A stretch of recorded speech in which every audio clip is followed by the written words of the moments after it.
جو درود پاک ہے نا اس کا دعا کی قبولیت سے بڑا بڑا تعلق ہے. دعا جو ہے نا وہ زمین اور آسمان کے درمیان میں رک جاتی ہے جب تک اس کے ساتھ آپ درود پاک ایڈ نہیں کرتے.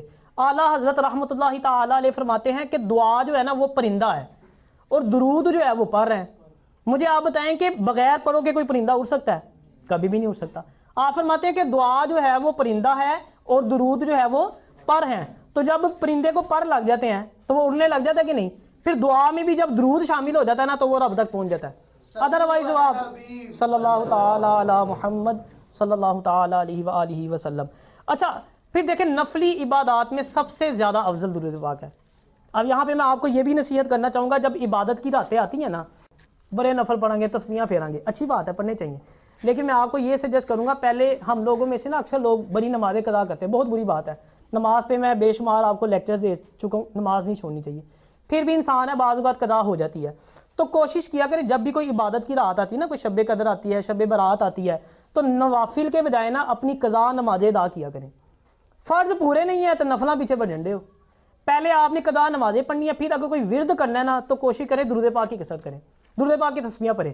جیسے میں نے بتایا نا, کوئی بھی آپ پڑھ رہے ہیں, نفل پڑھ رہے ہیں, کوئی تسبیح پڑھ رہے ہیں, کچھ بھی کر رہے ہیں, پڑھنا سب کچھ چاہیے, لیکن وہ اس کی گارنٹی کوئی نہیں قبول ہو رہا کہ نہیں ہو رہا, لیکن درود گارنٹی ہے کہ قبول ہونا ہے. تو عبادت کی راتوں میں کیا کرنا ہے, ہم نے پہلے اپنی قضا نمازیں ادا کرنی ہے, اس کے بعد پھر جو ہے ہم نے زیادہ سے زیادہ وقت درود پاک کو دینا ہے. ہاں اگر آپ نے کوئی وظیفہ پڑھنا ہے تو اس کے ساتھ آپ یہ ایڈ کر لیں, اول آخر درود پاک ضرور ایڈ کریں تاکہ وہ قبولیت کے درجے کو جو ہے نا وہ پہنچ جائے. صلوا علی الحبیب صلی اللہ تعالی علی محمد صلی اللہ تعالی علیہ وآلہ وسلم. اچھا پھر اس کے ملٹیپل بینیفٹس ہیں. دیکھیں آپ درود پاک پڑھتے ہیں تو کیا کیا ہوتا ہے, سب سے پہلے فرشتہ کیا 10 نیکیاں لکھے گا, پھر ایک فرشتہ کیا کرے گا, آپ کے گناہ مٹا رہا ہوتا ہے, اللہ کی رحمتیں نازل ہو رہی ہوتی ہیں, درجات بلند ہو رہی ہوتی ہیں. یعنی ایک ہی ٹائم میں ایک درود پاک پڑھنے سے بے شمار نعمتیں آپ کو جو ہے وہ اللہ پاک کی طرف سے ملتی ہیں, ٹھیک ہے نا. اچھا پھر دیکھیں کس کس طریقے سے درود جو ہے وہ نبی علیہ الصلوۃ والسلام کی بارگاہ میں پیش کیا جاتا ہے. ایک فرشتہ وہ ہے جو نبی علیہ الصلوۃ والسلام کی قبر انور پر اپوائنٹڈ ہے, اس کا کام ہی یہ ہے کہ جو درود پڑھے گا نا وہ درود نبی علیہ الصلوۃ والسلام تک پہنچائے گا. اس کا نام اس کے والد صاحب کا نام دے کے نبی علیہ الصلوۃ والسلام تک پہنچتا ہے. اچھا کچھ جو فرشتے ہیں وہ گشت کر رہے ہوتے ہیں, جب کوئی بندہ درود پڑھتا ہے نا تو وہ فوراً سے اس کا درود پکڑتے ہیں, نبی علیہ الصلوۃ والسلام کی بارگاہ میں پہنچا دیتے ہیں. اچھا اب اس فرشتے کی طاقت دیکھیں آپ, یہ نہیں کہ آپ سارا دن درود پڑھ رہے ہیں تو وہ پہلے سارا درود اکٹھا کرے گا, شام کو اس کو ٹائم ملے گا تو جا کے وہ دے گا, ایسا نہیں ہے.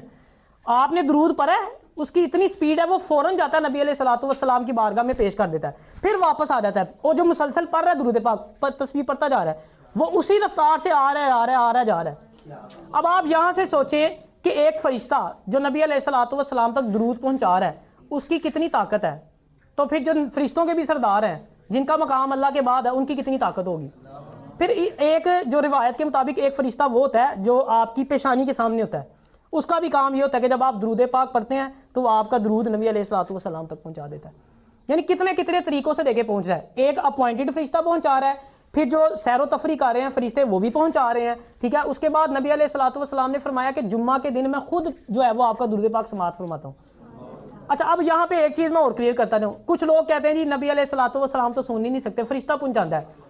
آپ تک تو پہنچتا نہیں, فرشتہ پہنچاتا ہے. جی میرا آپ سے ایک سوال ہے, جو فرشتہ وہاں پہ قبر انور پر اپوائنٹ ہے, میں یہاں کھڑا ہو کے درود پڑھتا ہوں, وہ سن رہا ہے؟ سنتا ہے تو پہنچاتا ہے نا. ایک فرشتہ سیر کر رہا ہے, میں درود پڑھتا ہوں, اس کو پتہ لگ جاتا ہے, وہ پہنچا دیتا ہے. تو جو سب کے سردار ہیں, جو اللہ کے بعد جن کا سب کا مقام ہے, کیا ان کو ہماری آواز نہیں جاتی؟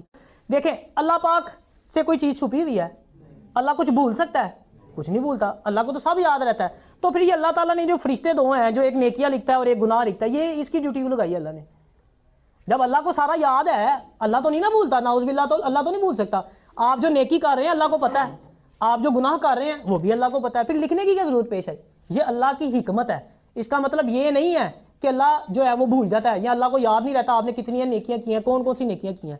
تو اسی طرح نبی علیہ الصلوۃ والسلام اگر فرشتہ پہنچا رہا ہے, اس کا مطلب یہ نہیں ہے کہ آپ نہیں سن سکتے, آپ بالکل سن سکتے ہیں.